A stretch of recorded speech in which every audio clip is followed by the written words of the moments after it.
Today we're working on replacing the air cleaner on a Vulcan 900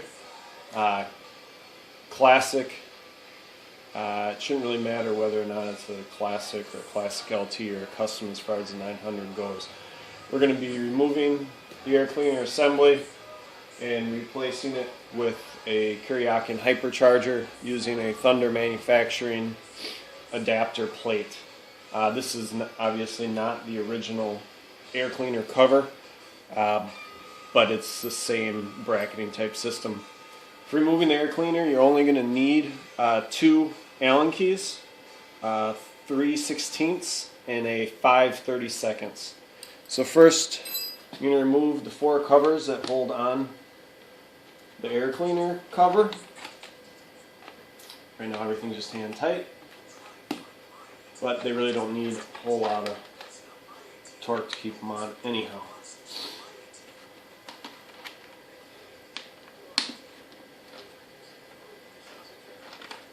So 4 screws off. Off comes the cover. And the filter. This was a slightly newer filter and it used the Allen key, the same 5/32 to hold it in place. It does have a stopping point, so you can't lose that nut. The original cover was used a Phillips screw instead, but they converted it. So now with that off, that would be where you would basically stop if you were just replacing the air cleaner in a normal circumstance. Now to get the rest of the housing off, there's 5 screws around here, and then there's 2 screws down low. And this is where the 3/16 comes in.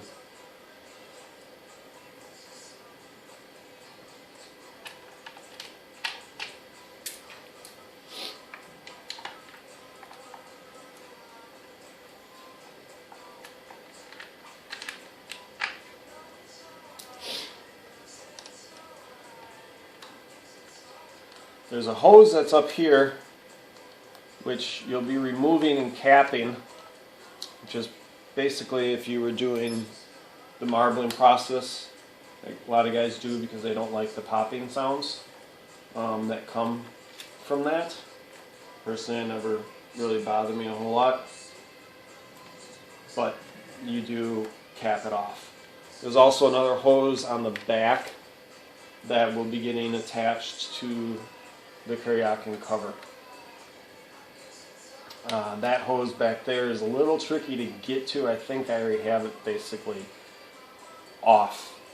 But when you're going to remove this, it's pretty easy to disconnect once you break it loose. There's also a little sensor that sits up on top here. So you can use the pliers or just finger strength to loosen that clamp, and then the hose will work its way loose.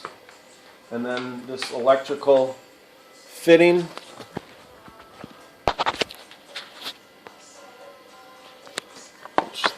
it's a little dark in here, but it's a finger type clamp.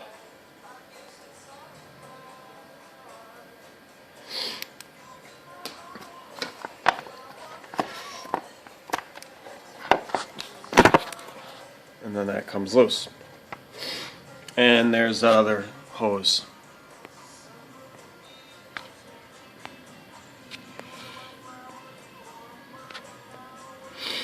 Also, there's the idle screw adjustment. So there's the wire connection. There's the hose. And then there's also idle screw adjuster, which normally just rested in there. With the Kuryakyn, it's basically just going to stay hanging. So now we have the cover off, and next we'll be getting to putting on the adapter.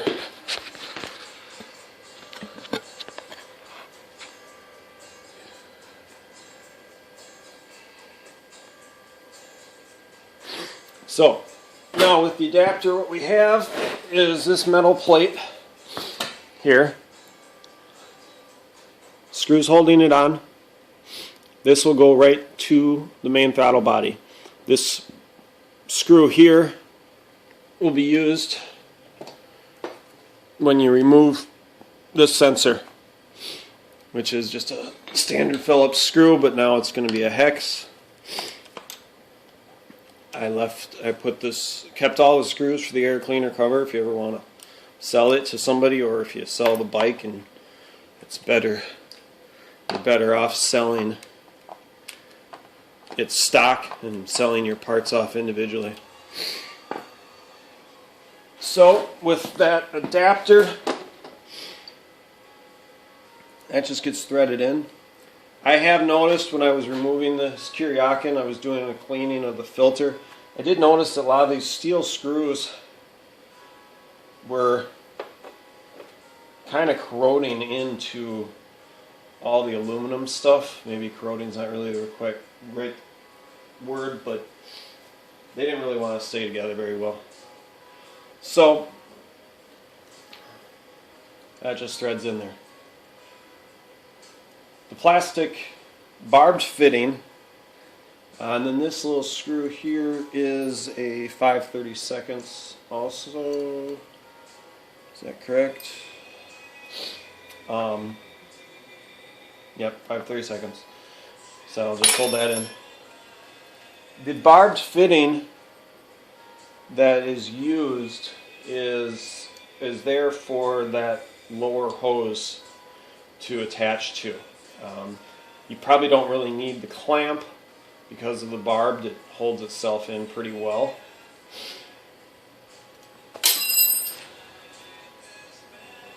Oh, good thing I have a magnetic attachment here to get to that hex key I just lost.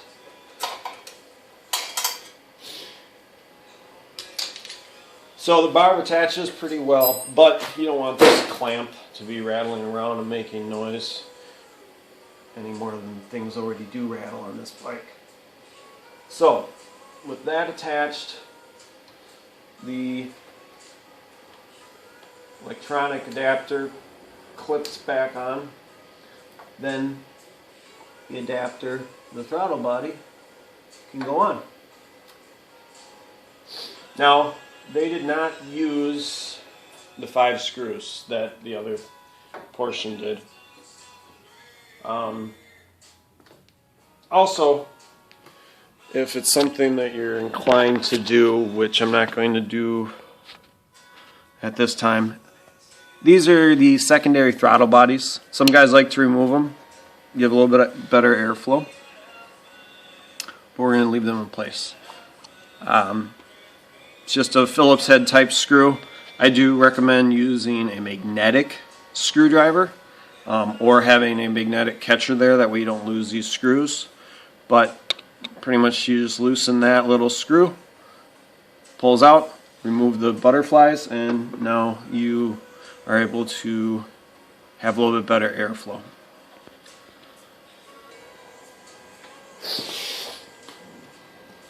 Now, we'll go back to the main job here at hand.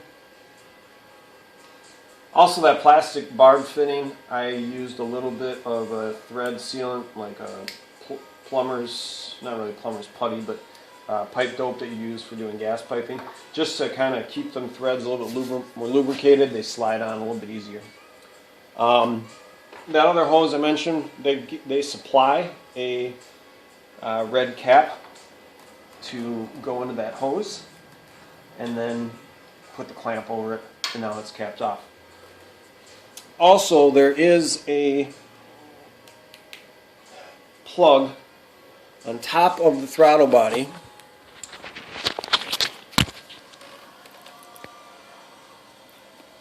that you need to remove. To the right of it, there is a hose.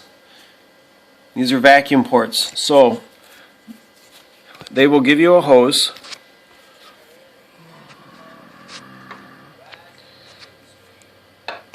It's really hard to hold the light here, but you can just remove that little plastic plug. This throttle.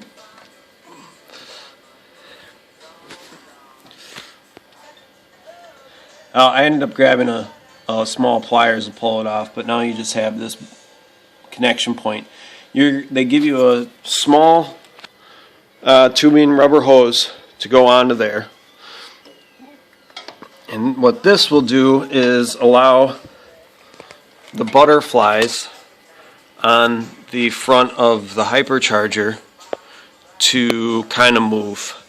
You don't especially need them, but it just kind of adds an effect. They also give you a T.